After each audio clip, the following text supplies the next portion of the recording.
os desafios econômicos que aguardam o próximo governo. É esse o tema do seu Agenda Econômica de hoje. Está aqui conosco o professor Raul Veloso, consultor econômico especializado em contas públicas. Participa dessa entrevista o jornalista Carlos Augusto Sete. Professor, vamos entrar um pouquinho na dívida líquida. O senhor já falou, mas a gente queria destrinchar um pouco mais. A dívida líquida do setor público atingiu em outubro 1,44 trilhão de reais, ou 41,3% do PIB, registrando uma redução de 0,2 pontos de percentagem do PIB em relação a setembro.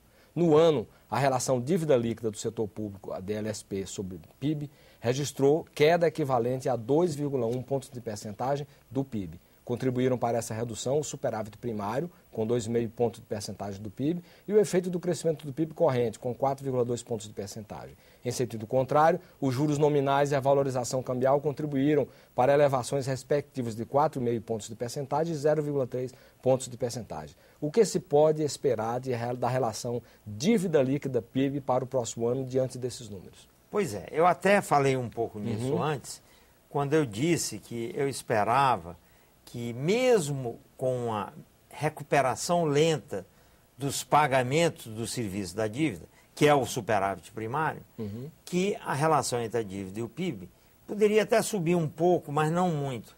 Ela não deverá subir. Pode cair um pouco, subir um pouco, porque este cálculo é muito sensível a variáveis como o superávit, como o custo implícito da dívida, que é em grande medida a taxa Selic, a taxa de juros, e também o ritmo de atividade econômica, porque o que a gente olha é a relação da dívida com o PIB. Tá? E aí o PIB está no denominador da razão, se ele cresce, tá crescendo, ele ajuda a reduzir a razão. Então são vários fatores que entram, e a minha estimativa é que ela deva se manter estável, ou então oscilando um pouquinho em torno dessa estabilidade, até o governo conseguir ter o resultado de medidas que eu imagino que vão ser em breve anunciadas. Isto em si não preocupa. O que preocupa, e isso é que a gente tem que ter cuidado, é porque nós vamos começar cada vez mais a olhar para a dívida bruta. E essa tem crescido muito. Porque na dívida bruta, a gente não abate os empréstimos que a gente abate quando calcula a dívida líquida, daí o nome líquida, que o setor público faz com recursos obtidos mediante a colocação de títulos no mercado. Quer dizer, quando você coloca o título no mercado, aumenta a dívida bruta.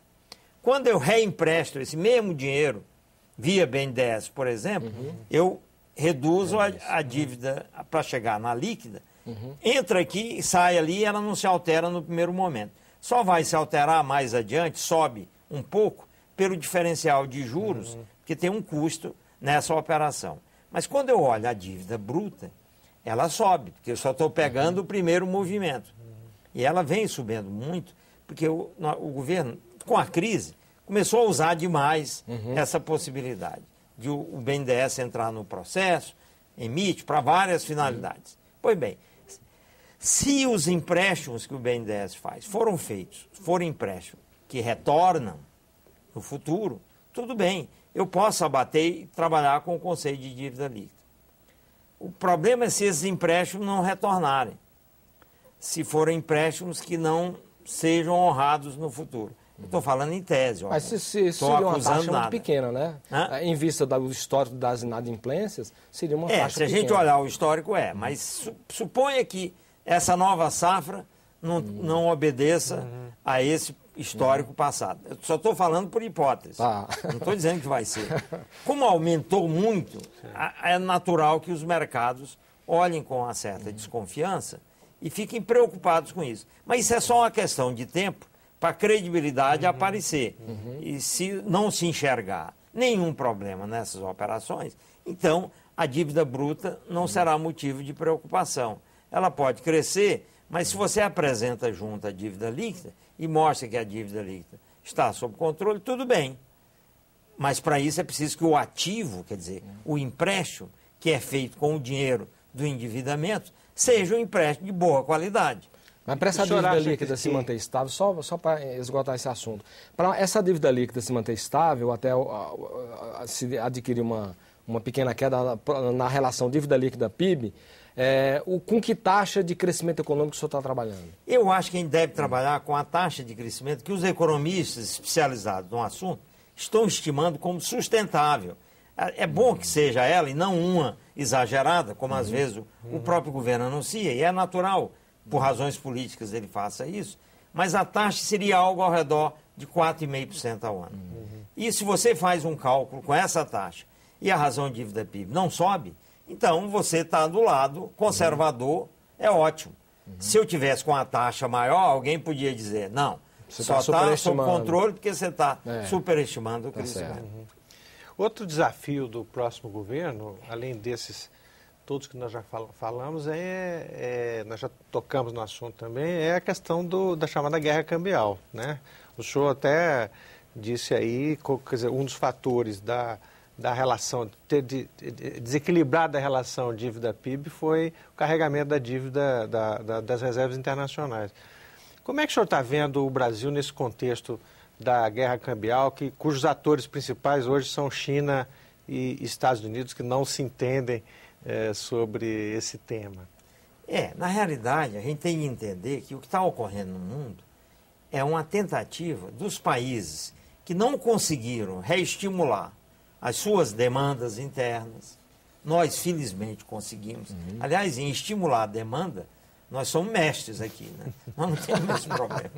Nós sabemos estimular, até estimulamos demais, via gasto público, via crédito e via redução da taxa de juros.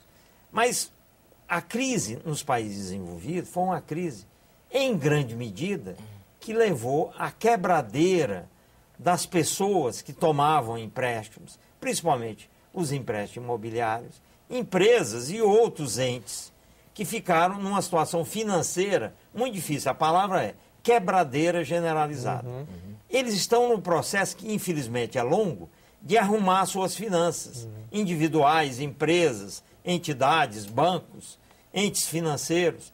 Esse processo demora. Não adianta o governo americano jogar, ou outros governos de países desenvolvidos, jogar dólar pela janela, que é o que virtualmente está acontecendo, para ver se as pessoas gastam. As pessoas pegam o dinheiro e guardam para arrumar suas finanças, não gastam. Claro. Então demora a reação que está se esperando que ocorra, mas que pode demorar 2 ou 3 anos. Enquanto isso, o governo, obviamente, tem direito, o governo americano e os outros governos, de tentar estimular a sua economia por razões políticas. Ele não quer ver muito desemprego, ele quer ver a economia reagir. E aí joga dólar para fora, dólar para fora. Dólar que, obviamente, resvala para o mundo, que o dólar é a moeda internacional. Esse dólar que está inundando o mundo, os aplicadores, os investidores que estão com eles na mão para administrar, olha e vê o Brasil com a taxa de juros bem alta. Você acha que não vai procurar o Brasil? Claro. Olha e vê o Brasil com muitas oportunidades em setores como o grande vencedor, que é o setor de commodities, que hoje aqui no Brasil é o carro-chefe da economia. Não é mais a indústria de transformação. Aí eles vêm e trazem o dinheiro para investir, aplicar nesses setores vencedores. O Brasil tem uma atração natural, que é o setor de commodities, recursos naturais, e tem também a taxa de juro alta, que ainda é muito alta, pelos problemas fiscais. Daí eu tenho me interessado por essa área, porque eu sei que nós temos de resolver aquele problema um dia. Pois bem, esse dinheiro que está vindo nessa avalanche qual é o efeito de dólar, primeiro, mas veja, é impossível evitar que ele entre. Esquece. Mesmo com o IOF elevado? O que você fizer no momento seguinte, tem uma solução que contorna. Controle de capitais mais rígido, por exemplo, como fez o Chile, bota quarentena, bota coisa desse tipo. E aí tem que fazer com cuidado, vou lhe explicar por quê. Porque se nós fôssemos um país que em épocas de paz, em épocas normais, não absorve capital externo, tudo bem. Eu posso criar controles, fazer restrições, porque o perigo é que na hora que eu voltar ao normal, depois das restrições que eu criei, eu espante esse capital no momento que eu vou mesmo precisar dele. Mesmo que você retire essas restrições? Porque você pode criar, para ter efeito, tem de ser uma paulada. E se você faz uma paulada, depois você é visto como inimigo. Então tem que ter esse cuidado. Não vejo muito jeito de evitar que o capital entre, até porque o que você fizer, tem sempre um jeito de driblar. Mesmo a paulada pode ser driblado. E aí, não tem jeito, nós vamos ter de absorver esse capital. O problema é que nós não temos poupança para comprar esse dólar. Essa é que é a questão fundamental. Não temos poupança e começa no setor público. Por isso que na raiz está o problema fiscal. O setor público tem poupança negativa.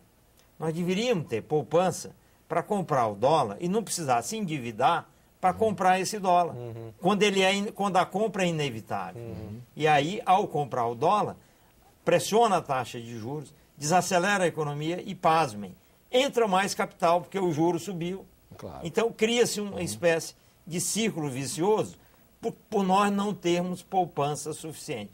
Este aqui é o centro do problema e mais, ele provoca ainda assim uma tendência forte à apreciação da moeda, quer dizer, a uma queda na taxa de câmbio, que traz várias outras consequências, além dessa de comprar as reservas. Agora, apesar desse problema, o setor industrial esse ano está crescendo acima da média de crescimento geral do PIB, né? 11%, a indústria cresceu. Pois é, aí nós temos que levar em conta duas coisas. Primeiro, que este ano é atípico. A base de comparação é muito baixa pequeno, do ano né? passado. É zero, né? O negativo, né? Quer dizer, nós vamos... O ano que vem é que é um ano normal, vamos dizer assim. Mas a outra coisa é que a medida da indústria que a gente usa, ela perdeu um pouco o sentido para os dias de hoje. Ela é muito antiga. Nós deveríamos separar a indústria entre indústria de transformação e outras indústrias. Por quê? Porque tem outras indústrias que atuam num meio ambiente completamente diferente do ponto de vista econômico. A indústria de transformação tradicional, essa não está crescendo muito. É que a outra está crescendo. Qual é a que não está crescendo muito? É aquela que tem uma forte competição das importações e que os preços lá fora estão caindo, que é eletroeletrônica, por exemplo. É um bom exemplo para isso.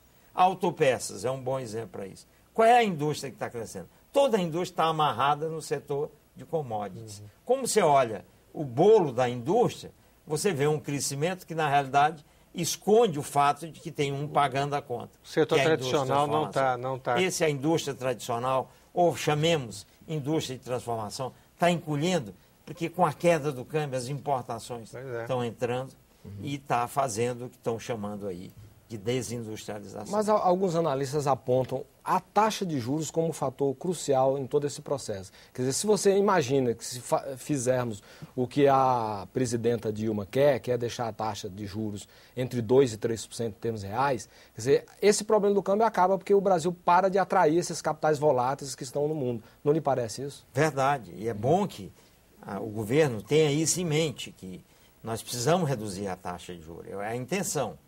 Entendeu? Agora, isso é verdade, mas só que a taxa de juros é apenas a manifestação da doença. Ela é apenas o elemento que vai provocar a arrumação da confusão. Mas na raiz da confusão está a baixa poupança. Enquanto nós tivermos baixa poupança, para usar um termo que as pessoas entendem, no setor público principalmente, porque eu não posso interferir muito na poupança privada, ela reage aos estímulos da economia, a poupança privada. A pública não, é uma decisão do governo. Se ele gasta muito, diminui a poupança. Se ele gasta menos, aumenta a poupança. É uma decisão arbitrária governamental, não é um estímulo econômico. Então, se nós temos baixa poupança, a taxa de juros tem de ser alta. Nós precisamos aumentar a poupança para que ela possa cair. A taxa de juros reage. Ela não é a coisa que começa o processo. Ela é uma mera reação a um processo que tem outras causas básicas. A coisa mais simples de dizer é isso. País com poupança baixa tende a ter taxa de juros Mas alta. o Keynes não dizia que o investimento determina a poupança e não o contrário? Não é a poupança que determina o investimento? Pois é. Aí nós temos, no setor público, eu estou falando basicamente do setor público. Vamos ficar no setor público para não entrar numa polêmica. No setor público, quem define é o governo. Se você raciocinar que num país como o Brasil, quem comanda o processo é o setor público, a poupança é uma decisão governamental. Ele aumenta a poupança, aí o que acontece? Só para dar um exemplo, para você entender como a poupança privada vem atrás. Se o governo reduz os benefícios previdenciários, só para dar um exemplo, não estou dizendo que vai fazer isso. Como a Europa está vivendo agora, né? Pois é. Nós temos um sistema previdenciário, acho que todos nós vamos concordar, muito concessivo. Nós gastamos com previdência mais do que a média, muito mais do que a média dos países parecidos com a gente. Seja em termos de idade, seja em termos de renda per capita. Então, nós temos um sistema muito concessivo. Quando você tem um sistema muito concessivo, você tem um estímulo, um sinal forte para as pessoas não pouparem para a Previdência, porque estão dando alguma Previdência para ela, sem ela entrar no processo. Uma Previdência financiada por impostos, em geral. Ora, imagina se você muda isso, você diminui essa concessão, esse alto grau de benevolência no sistema previdenciário. Se você diminui, as pessoas vão ser estimuladas, aí você aumenta a poupança pública e estimula as pessoas a pouparem mais. Aí você mexe na poupança privada. Entendeu? Então, por isso tem que começar com o setor público. Com poupança elevada, os juros caem. É só olhar as taxas de juros nos países que têm poupança elevada. Para citar o exemplo mais falado hoje em dia, que é a China. Lá a taxa de poupança é imensa. As taxas de juros são baixas.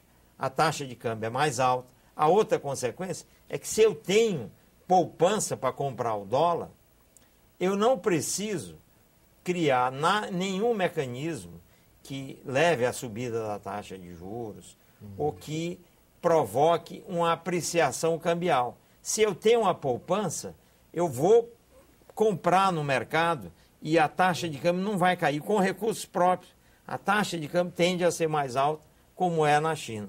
A escolha fundamental é na taxa de poupança. É aí que os países se diferenciam. Isso não quer dizer que eu esteja dizendo que os países têm só poupar, não pode consumir. Eu só estou dizendo o seguinte, quando você tem uma taxa de poupança muito baixa e até negativa, é isso que nós temos. No caso do governo, faz com que a poupança global do país seja baixa. Eu tenho de trazer capital externo para complementar a poupança baixa interna, e essa entrada só se dá via déficit externo. Eu tenho de estimular as importações e criar um mundo muito complicado para os setores menos competitivos. No caso do Brasil, a indústria de transformação.